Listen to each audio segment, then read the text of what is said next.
মনোযোগ দিয়া এই ভাইটার কথা শুনবেন, এই ভাইয়ে কি বলে, মনোযোগ দিয়ে শুনবেন। মুখে ছিল নবীজির সুন্নত, মুখ ভর্তি দাড়ি।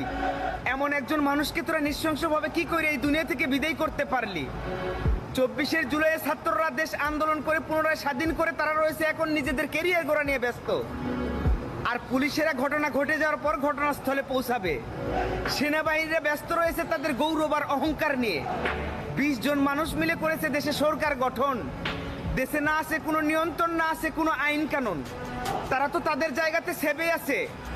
আর দেশের সাধারণ মানুষগুলো এখন রাস্তাঘাটে বিপদে রয়েছে। ছাত্র ছাত্রী ভাই বোন, দেশের সর্বস্তরের জনগণ, আবারও আপনাদেরকে মাঠে নামতে হবে।